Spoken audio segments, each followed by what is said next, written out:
Lagun Euskaldun, hoy toca repasar vocabulario. En este caso, saludos de inicio, de despedida y alguna frase útil para empezar una conversación. Te voy a dejar el link del juego en la descripción del vídeo por si te interesa jugar a los diferentes juegos que hay. Agur Lagun Euskaldun. Se dice kaixo.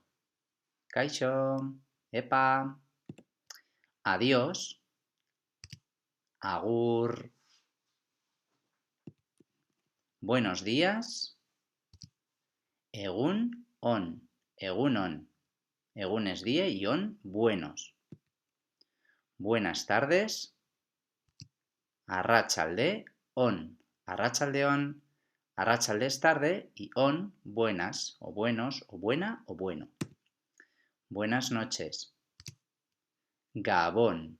Gau es noche y on buenas. Gabón, buenas noches. Hasta luego. Gero arte. Gero arte. Gero es luego y arte hasta. Gero arte, hasta luego. Hasta mañana. Bihar arte. Bihar arte. Bihar es mañana y arte hasta. Hasta la vista. Ikusi arte. Ikusi arte. Ikusi es ver y arte hasta. Ikusi arte hasta que nos veamos o hasta la vista.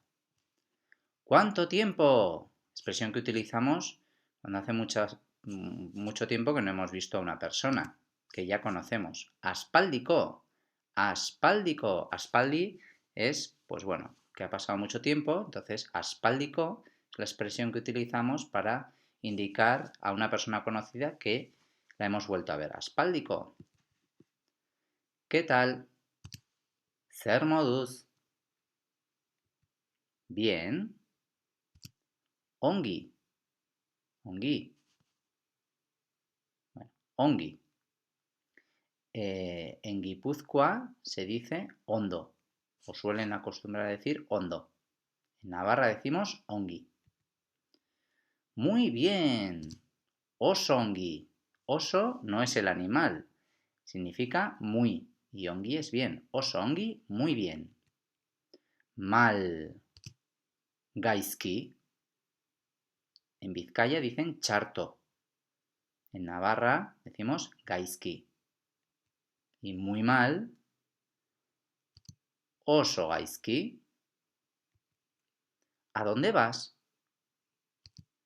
Nora zoaz. Nora es la partícula interrogativa de ¿a dónde? Y zoaz significa vas, segunda persona del singular del verbo ir. En este momento. Nora zoaz. Maritxu nora zoaz. Eder galantori. Y ya hemos visto todas las fichas de vocabulario. En esta ocasión, 15 términos.